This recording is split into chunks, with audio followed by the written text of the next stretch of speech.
ದಯದೋರೆ ದಮ್ಮಯ್ಯ ನಾರಿ ಎನ್ನ ಮೇಲೆ ದಯದೋರೆ ದಮ್ಮಯ್ಯ ದಯದೋರೆ ದಮ್ಮಯ್ಯ ದಮ್ಮಯ್ಯ ದಮ್ಮಯ್ಯ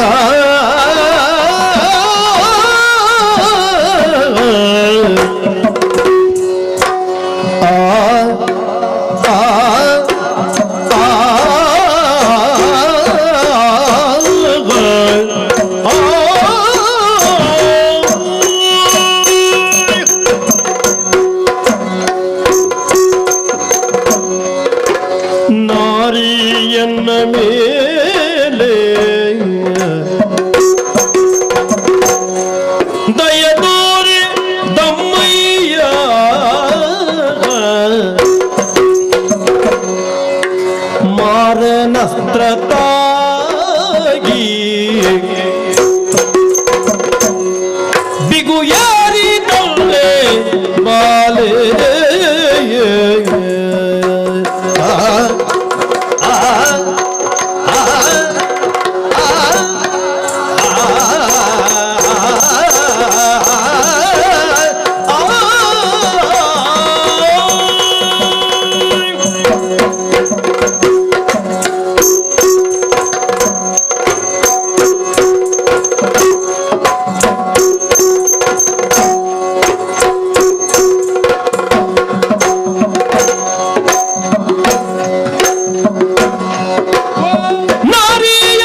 ಇವತ್ತಿನ ದಿವಸ ಅಶೋಕ ಅವರದತ್ತ ಸಾಗಿ ಬಂದವ ಯಾರು ಅಂತ ನೋಡಿದರೆ ಬೇರೆ ಯಾರು ಅಲ್ಲ, ಮೂರು ಲೋಕದಲ್ಲೂ ಮನ್ನಣೆಯನ್ನು ಪಡೆದಿರ್ತಕ್ಕಂತಹ, ಕನಕಲಂಕೆಯನ್ನು ಆಳುವಂತಹ ಈ ರಾವಣ. ಯಾಕೋ ಏನೋ ಸೀತಾ, ಆವತ್ತು ನಿನ್ನನ್ನು ಕಣ್ಣ ಮರುಗಳಿಗೆ ಅಲ್ಲಿ ಪ್ರಾಮಾಣಿಕವಾಗಿ ಸೋತವ ನಾನು.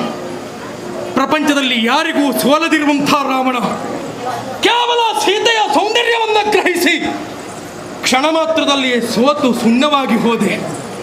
ಆ ನಿನ್ನ ಸೌಂದರ್ಯ, ಆ ನಿನ್ನ ಕಣ್ಣಿನ ಚಲನೆ, ಆ ನಿನ್ನ ಮುಖಾರವಿಂದ, ಆ ನಿನ್ನ ವನಪು ವೈಭವಕ್ಕೆ ಮನಸೋತವ ನಾನು. ಸೀತಾ ನೋಡು, ಯಾವ ಕ್ಷಣದಲ್ಲಿ ನಿನ್ನನ್ನು ಕಂಡು ಸೋತವನ ಆ ಮರುಗಳಿಂದಲಾಗಿ ಇಲ್ಲಿಯವರೆಗೆ ನನ್ನ ಜೀವನದಲ್ಲಿ ಅನುಭವಿಸಿದ್ದು ಯಾವುದನ್ನು? ಕೇವಲ ನೋವನ್ನು. ಹಾಗಿದ್ರೆ ಅದು ಯಾವ ನೋವು? ಬೇರೆ ಯಾವ ನೋವಲ್ಲ, ಮಾರಣಸ್ತ್ರತಾಗಿ ಅವನಲ್ಲಿರುವಂಥ ಪಂಚಪುಷ್ಪ ಶರಗಳ ಪ್ರಯೋಗ ಏಕಾಏಕಿಯಾಗಿ ನನ್ನ ಮೇಲೆ ಆದ ಮರುಗಳಿಗೆಯಲ್ಲಿ ಆ ಉರಿಯನ್ನ, ಅಲ್ಲಾಹತೆಯನ್ನ ಸಹಿಸಿಕೊಳ್ಳಲಾರದೆ ನಿನ್ನನ್ನೇ ಆಶ್ರಯಿಸಬೇಕೆನ್ನುವ ಸಲುವಾಗಿ ಬಂದವ. ಯಾಕೆ? ಇಲ್ಲಿವರೆಗೆ ಬಂದಿರತಕ್ಕಂಥ ರಾವಣನನ್ನ ಕಂಡು ದಯ ತೋರೆ ದಮ್ಮಯ್ಯ ಜೀಯ ಹಸಾದೆನ್ನುವ ಹಾಗೆ ನನ್ನ ಪಾದ ಮೂಲದಲ್ಲಿ ಬಿದ್ದು ಬದುಕುವವರಾದೆಷ್ಟೋ ಮಂದಿ. ಆದ್ರೆ ಇವತ್ತು ಈ ರಾವಣ ಬಂದು ನಿನ್ನಲ್ಲಿ ಕೇಳುವುದು ದಯ ತೋರೆ ದಮ್ಮಯ್ಯ. ಹೋರಾಟದಲ್ಲಿ ಸೋಲಿಲ್ಲ, ಸಿರಿ ಸಂಪತ್ತಿನಲ್ಲಿ ಸೋಲಿಲ್ಲ, ಅಧಿಕಾರ ಅಂತಸ್ತಿನಲ್ಲಿ ಸೋಲಿಲ್ಲ, ಅಲ್ಲ ನನ್ನ ವ್ಯಾಪ್ತಿಯಲ್ಲಿ ನಾನು ಸೋಲಿಲ್ಲ. ಕೇವಲ ಸೀತೆಯ ಸೌಂದರ್ಯಕ್ಕೆ ಸೋತೆ. ಅದಕ್ಕಾಗಿ ಆ ಸೌಂದರ್ಯ ನನ್ನಲ್ಲಿ ಶಾಶ್ವತವಾಗಿ ಉಳಿಯಬೇಕೆನ್ನುವಂಥ ಒಂದೇ ಒಂದು ಆಸೆಗಾಗಿ ದಯ ತೋರು ದಮ್ಮಯ್ಯ. ಯಾರ ಮುಂದೆಯೂ ಕೈ ಚಾಚರಿದಿರುವ ರಾವಣ ನಿನ್ನ ಎದುರಿಗೆ ಕೈ ಚಾಚಾನೆ ಅಂತಾದ್ರೆ ನನ್ನ ಯೋಗ್ಯತೆಯನ್ನು ಮರೆತು ಬಿಡು. ನಿನ್ನ ಹಿರಿತನ, ನಿನ್ನ ಯೋಗ್ಯತೆ ಎಷ್ಟು ದೊಡ್ಡದೇ ಉಂಟು ಎನ್ನುವುದನ್ನು ಗ್ರಹಿಸು. ಇದು ಎಲ್ಲಿಯಾದರೂ ಈ ನನ್ನ ಮಾತನ್ನ ಒಪ್ಪಿ ನೀನು ನನ್ನವಳಾದೆ ಅಂತಾದ್ರೆ ಇನ್ನು ಮುಂದೆ ನಿನ್ನ ಜೀವನದಲ್ಲಿ ನೀನು ನೋಡಬೇಕಾದ, ಅನುಭವಿಸಬೇಕಾದ ಸುಖ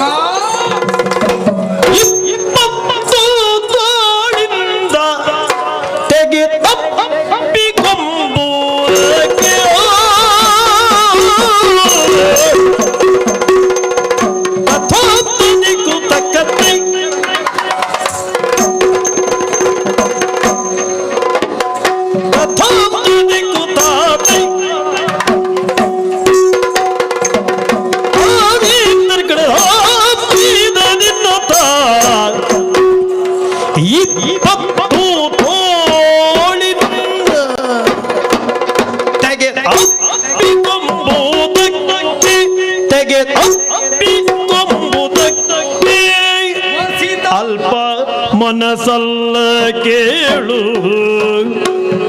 ಅಲ್ಪ ಮನಸಲ್ಲ ಕೇಳು, ಕರ್ಪೂರ ಸುಗಂಧಿ.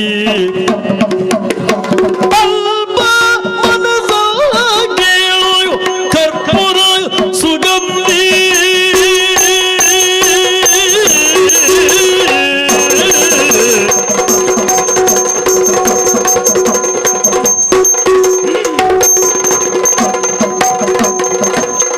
ಚಪ್ಪರ ಮಂಚದ ಮೇಲೆ ಚಂದದಿ ಉಯ್ಯಾಲೆ, ಚಪ್ಪರ ಮಂಚದ ಮೇಲೆ ಚಂದದಿ ಉಯ್ಯಾಲೆ, ಉಯ್ಯಾಲೆ ಉಯ್ಯಾಲೆ ಉಯ್ಯಾಲೆ.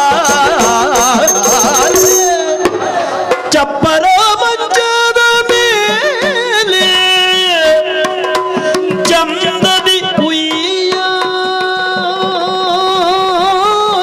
ಉಯ್ಯಾಲೆ ಉಯ್ಯಾಲೆ. ದರ್ಪಕನಾಟದಿ ನಿನ್ನ ತಣಿಸುವೆ, ದರ್ಪಕನಾಟದಿ ನಿನ್ನ ತಣಿಸುವೆ ನಾ ಮುನ್ನ. ದರ್ಪಕನಾಟದಿ ನಿನ್ನ ಮನ ತಣಿಸುವೆ, ಮನ ತಣಿಸುವೆ, ಮನ ತಣಿಸುವೆ, ಮನ ತಣಿಸುವೆ. ತಣಿಸುವೆ ನಾ ಮುನ್ನ ಮಾರನಸ್ತ್ರದಾಗಿ ಬಿಗು ಏರಿತಲ್ಲೆ ಬಾಲೆ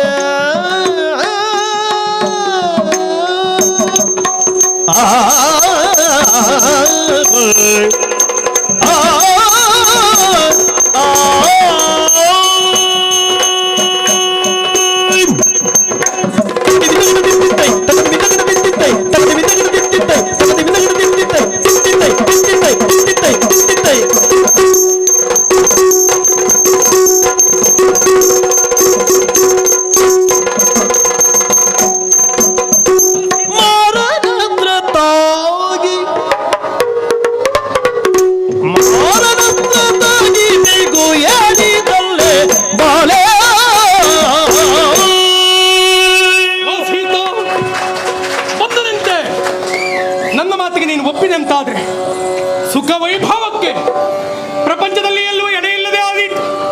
ಯೋಚನೆ ಮಾಡಬೇಕಾದಂತ ಅವಶ್ಯಕತೆ ಇಲ್ಲ.